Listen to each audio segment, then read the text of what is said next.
Evangelho dos Fariseus. Essa é a música do momento no meio gospel.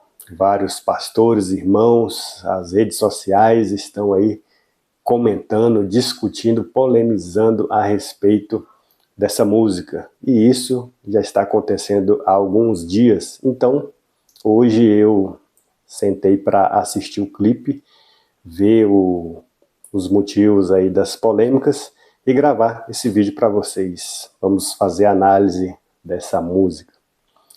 Então, meu nome é Antônio Aquino, então sejam bem-vindos ao canal, onde a gente aqui compartilha de forma equilibrada, a gente tenta ser equilibrado nas nossas ponderações a respeito do que acontece aí no mundo e como nós podemos viver uma vida cristã sem ficar doido, sem ficar liberal demais, nem radical demais, né? Então, se você já ouviu a música, eu vou aqui passar os versos, vou ler os versos com vocês e vou comentando. Se você não ouviu a música ainda, é melhor ouvir a música e depois voltar aqui no vídeo, até porque eu não vou cantar música, eu não sei nem cantar, quanto mais cantar música para ir contextualizando vocês, mas eu tenho aqui a letra da música e a gente vai passar pelos versos, né, para a gente ver aí se tem motivo para dar essa polêmica toda. E eu já digo que sim, tem sim. Então vamos lá. A música está fazendo muito sucesso, alguns gostaram e outros não. Eu diria que quem gostou da música é porque viu que é uma música e que ela fala algumas verdades, né? Quem não gostou da música, não gostou da música porque ela faz uma crítica à igreja, ela critica a igreja. E na maioria dos casos, essas pessoas que não gostaram acharam que a música foi generalista, que ela colocou toda a igreja num pacote só e todas as igrejas estão realmente merecendo a crítica da música. Então, a música ela começa assim: fazemos campanhas para nós mesmos. Depois diz eventos para nós mesmos. Então, isso é uma realidade? É uma realidade em muitas igrejas que realmente só vivem de fazer campanha, arrecadar dinheiro e ficar buscando bênção. Isso aí não é novidade, isso é fato, por mais que algumas pessoas neguem. Essa é uma crítica que nós, que nos consideramos cristãos, deveríamos fazer para nós mesmos, né? E está fazendo campanha para quê? Qual que é o objetivo da nossa busca de Deus? Buscamos a Deus para queremos realizar só as nossas vontades materiais ou para sermos santos, para sermos imitadores de Cristo, né? E aí aqui a gente tem o terceiro verso que diz assim: estocamos o maná para nós. Aqui eu considero um erro teológico, porque lá no livro de Êxodo, capítulo 16, versículos 20 e 21, é dito que o maná não se estocava, ele era guardado de um dia para o outro, né? Então no outro dia ele já estava estragado e comido de bicho, como é dito lá no texto. Só o maná de sexta para sábado não estragava, porque como o povo não podia trabalhar no dia de sábado, Deus fazia esse milagre de conservar o maná de sexta para sábado. Tá, então aí é um equívoco teológico, mas para mim não geraria tanta polêmica. E aí depois a letra continua: oramos por nós e pelos nossos. Então volta mais uma vez essa questão que talvez seja uma crítica a esse humanismo dentro da igreja, onde tudo é para nós e as coisas que devem ser para Deus parece que ficam de lado, e realmente é o que acontece em muitos locais. Então a gente deve pensar assim, né? Nós queremos as bênçãos de Deus ou nós queremos ser bênção de Deus, né? Nós precisamos pensar mais em ser bênção na vida do nosso próximo do que só querer as bênçãos para nós. Felizmente é uma crítica válida da parte dela, da cantora Aimee. Temos que fazer esse autoexame. E aí ela continua: o reino virou negócio. É verdade? Sim, que em muitas igrejas o reino virou negócio, sim, e isso, na verdade, não é nenhuma novidade. Desde o Antigo Testamento que já é conhecido que as pessoas distorcem as coisas de Deus e querem lucrar em cima das coisas de Deus. Só para vocês terem ideia do quanto que é verdade que o reino virou negócio, e não é de hoje, é desde antigamente, no Novo Testamento já tem vários casos de falsos profetas e falsos mestres.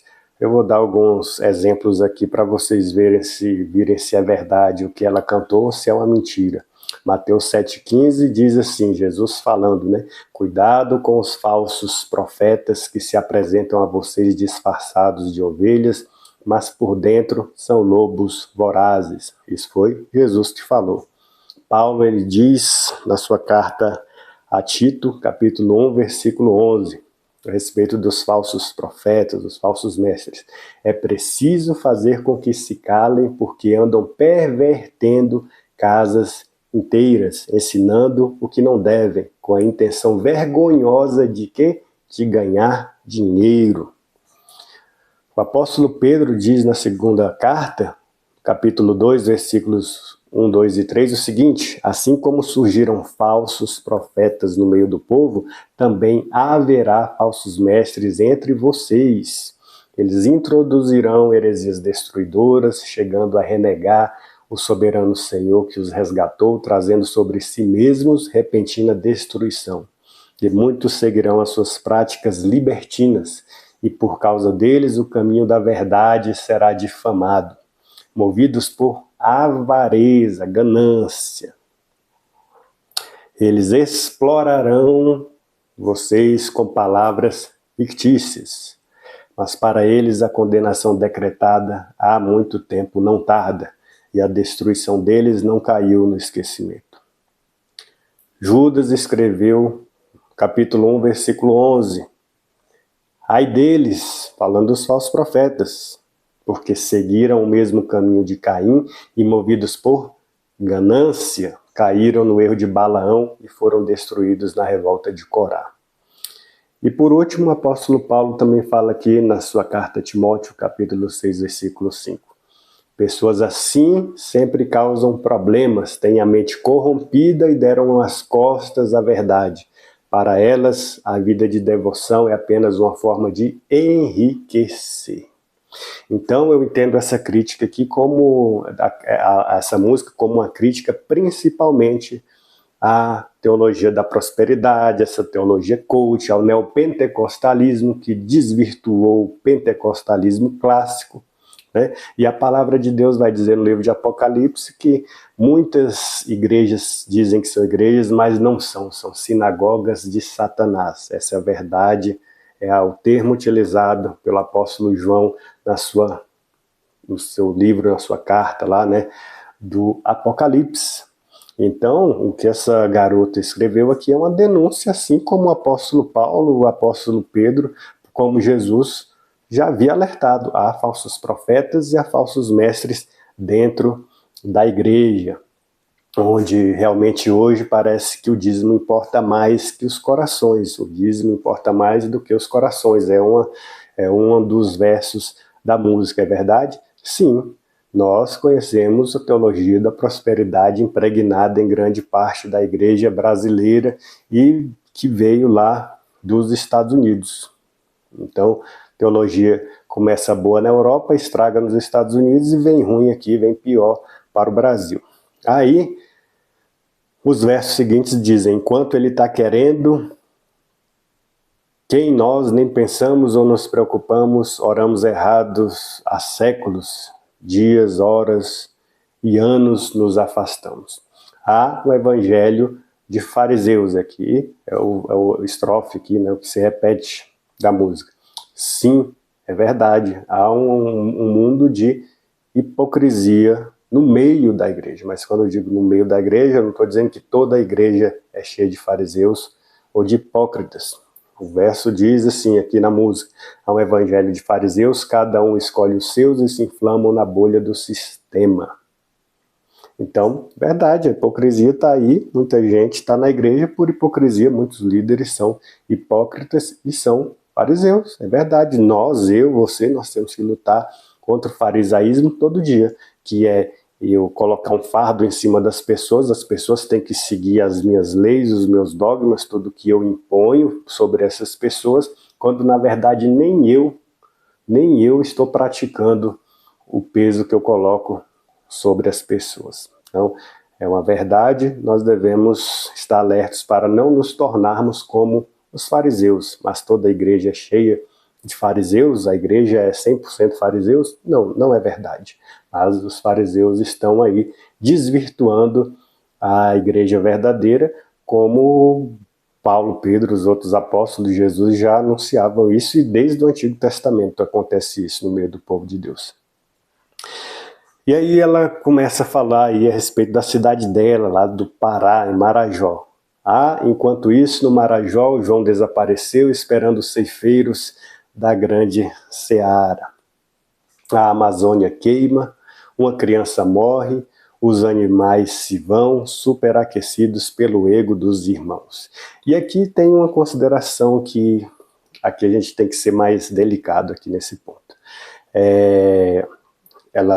Ela no vídeo, depois de cantar, ela explica que a questão é que lá em Marajó tem muitos casos de pedofilia, exploração infantil, e realmente isso é algo lamentável.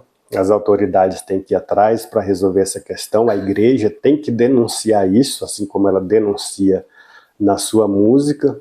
Ela fala da Amazônia, do mau uso das florestas, ela está falando dos animais, só que quando chega aqui nesse ponto, animais se vão superaquecidos pelo ego dos irmãos, eu não penso que a culpa dos animais estarem morrendo e as crianças também, e a Amazônia queimando, é culpa dos irmãos, culpa da igreja de Cristo institucionalizada ou declarada como os irmãos que se dizem, quando se dizem cristãos.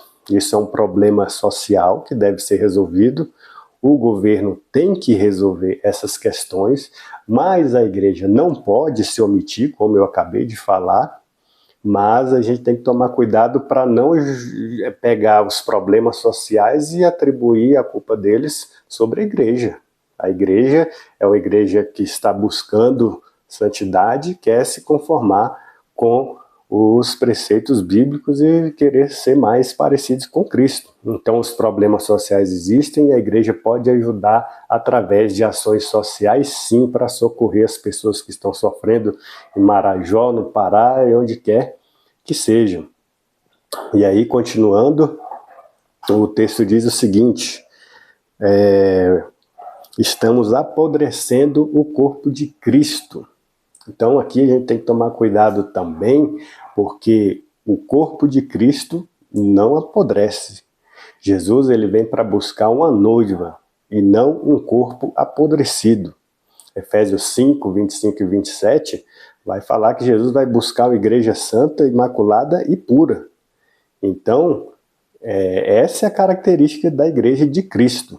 É uma igreja santa e que busca Cristo verdadeiramente. Agora, existe igreja e igreja, existe pastores e pastores, irmãos e irmãos. Nós não podemos generalizar, não podemos colocar aí no mesmo pote todo mundo que é cristão, todo mundo que é pastor, todas as igrejas, como se todas não prestassem. A gente tem que tomar cuidado com isso aí. Só que essa música não é uma música congregacional, é um ponto a se dizer também. Não é aquela música que você vai escutar, cantar lá no domingo, a equipe de louvor lá na frente cantando assim: a igreja de Cristo está apodrecendo, o corpo de Cristo está apodrecendo, o sangue não está circulando, o sangue está coagulando, a falsa noiva se rebelou. Essa música não é uma música congregacional, é uma música que está denunciando esses problemas que estão acontecendo dentro da igreja. Eu não vejo isso como um problema. Se é verdade, o que a gente pode fazer? A gente tem que tomar cuidado com nossas vidas para não fazermos parte dessa verdade que está denunciada na música. Há um evangelho de fariseus, cada um escolhe o seu, se inflama na bolha do sistema, aí repete aí a parte de Marajó, e aí fala o seguinte: João desapareceu esperando os ceifeiros da grande seara. aqui tem um outro detalhe, a igreja pode agir, sim, mas quantas pessoas que são cristãs sabem dos problemas de Marajó? Eu não conhecia esses problemas de Marajó que a Aimee denunciou na música. Então eu não tenho que pegar sobre mim a culpa dos males que estão acontecendo em Marajó. Eu não sabia como, e assim, a igreja, quando eu falo a igreja, eu vou dizer que todas as igrejas não conseguem ajudar o mundo todo. Cada igreja deve ajudar dentro das suas condições, na sua localidade. Então, a igreja onde eu estou pastoreando, a gente tem que fazer diferença ali naquele local onde nós estamos inseridos. Nós não temos arrecadação, não temos condições de sair resolvendo aí todos os problemas do mundo, nem de Marajó. Agora, o ideal é que se ela fez essa denúncia lá de Marajó e do Pará, as igrejas mais próximas e com mais condições de lá atacarem o problema e tentarem ajudar a resolver esses problemas que ela mencionou, como acolher as crianças que estão sofrendo, as famílias, dar condições, alguma coisa assim, denunciar para o governo para que essa situação seja resolvida por lá. E, na medida do possível, nós que estamos aqui, por exemplo, eu estou aqui em Brasília, a gente tentar ajudar a divulgar isso, ajudar a melhorar essa situação de alguma forma. Mas a gente tem que lembrar que nós estamos dentro de nossas limitações. Podemos orar, podemos enviar dinheiro, podemos enviar missionários, mas tudo isso tem que ter muita sabedoria, não é muito assim de falar, tem um problema lá na África, um problema lá nos Estados Unidos, um problema no Pará, e a culpa é da minha igreja, o problema é meu. Então a gente tem que tomar muito cuidado com isso. A igreja assim tem que atuar, e por a igreja estar espalhada por todo mundo, tem como a igreja sempre ajudar algum problema que esteja acontecendo, os que estão mais próximos, os que têm mais condições, né? A gente só tem que tomar com isso, de não generalizar, tá? E aí, no final da letra da música, vai ficar lá o Evangelho de Fariseus, e a moça, ela realmente canta muito bem, toca muito bem, que Deus abençoe a vida da Aimee, dê sabedoria, porque é uma jovem, que Deus dê discernimento, que Deus coloque paz no coração, porque muitas pessoas estão atacando ela, eu acho que exageradamente. Aliás, não tinha nem que atacar, tinha que ter sabedoria para entender a música, porque a música não está dizendo que a igreja 100% não presta, até porque ela no perfil dela, ela diz que é cristã. Então ela vai dizer que ela também não presta, que os amigos, os familiares, as pessoas da igreja dela não prestam. Eu não entendi que foi essa a mensagem, que nada presta na igreja. Então alguns irmãos se sentiram ofendidos, talvez aqueles que realmente fazem parte dessa bolha da teologia da prosperidade, da bolha dessa teologia coach aí, que só quer centralizar o evangelho, um falso evangelho no homem, e deixar o verdadeiro evangelho de lado.